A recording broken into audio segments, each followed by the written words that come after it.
At syempre kasama naman natin ngayon si Kuya Levy at si Kuya Tisoy. Magtatahong din kayo, Kuya? Oo. Kamusta? Ayos naman. Mahirap? Mahirap pa sa ano. Pag sumisid ka ng tahong, minsan ma-accident ka. Hello! Wow, Ate Sol, ikaw ang task girl namin? Yes! Ito ang second task nyo ngayon.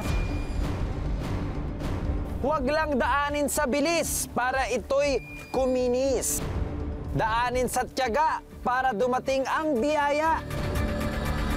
Second task. Sa loob ng 10 minuto, kailangan magparamihan ng malilinis na tahong. Walang kampihan ha?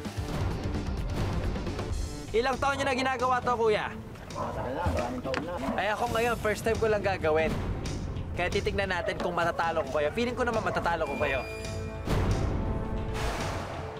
Ready, set, go!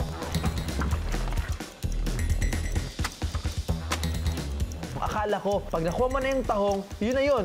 Ibibenta mo na sa palengke. Hindi pala. Ang dami palang proseso ng paglinis ng tahong. Hindi basta-basta. Bakit ito? Ulitin mo yan, Kuya. Ulitin mo yan, Kuya.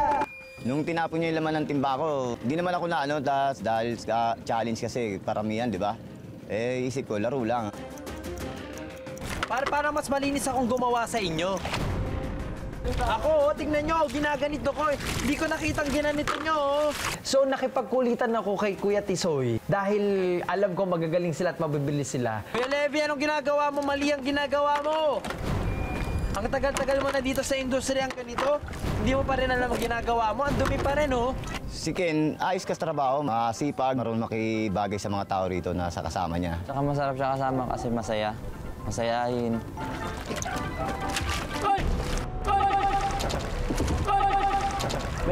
May ano?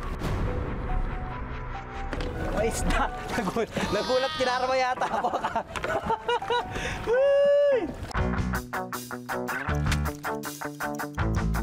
Apat na minuto na ang nakakalipas. Natataranta na ako dito eh.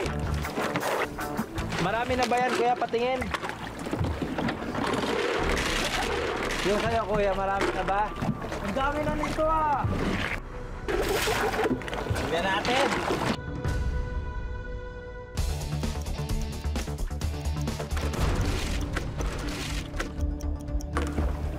Wala, ubus. Wow! Nakakapikon pala, no? Ang lakas mong asar. Lang. Gumaganti talaga sila. Hindi sila nagpapaawat. O ano talaba? Bakit nilagyan mo ng talaba, Kuya? Last 2 minutes! Nung tinanggal ko yung tali, akala ko napansin niya. Eh, hindi pala. Nung ano na lumalayo na yung bangka, nung may nagsabi, doon na siya nataranta.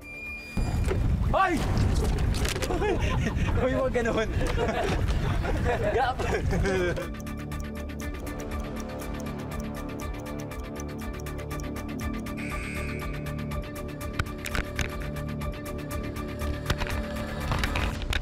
Okay, sa loob ng 10 minuto, hatulan ko na yung mga ginawa nyo. Sa tingin ko, yung sa'yo, Ken, ang pinaka-konti. Ako po yung pinaka-konti. Sure po kayo dyan sa sinasabi niyo po, walang pataraya yung ginagawa niyo. Ito yung akin eh, oh. Makikita niyo, oh. Tagal, oh. Dami, oh. Tagal. Oh. Malinis ba yung pagkakagawa mo?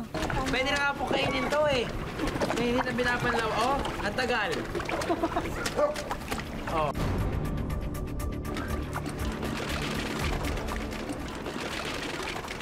Malinis din itong akin, mas marami pa.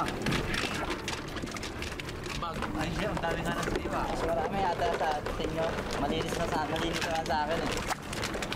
Nyaho! Nyaho. Wow! Marami yung sa'yo, Ken. Pero mas malinis yung gawa nila eh. Eh, syempre po, matagal na ginagawa nila yan eh. Ngayon lang naman po ako eh. Galit? Inaano ko ba kayo? Wala akong magagawa. Magaling yung dalawa kong kasama. At bilang parusa, Kaya ang parusa mo, isang tagay sa hindi nagtagumpay, ubusin ito, huwag pasaway.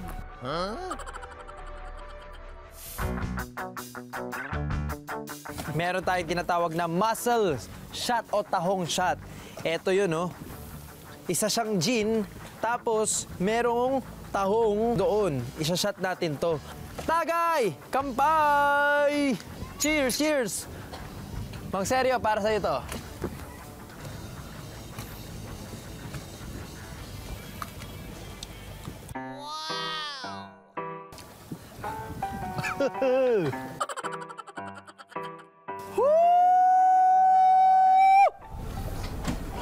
Naano ko ba kayo, ha? Naano kayo eh. Dito na tayo, ha?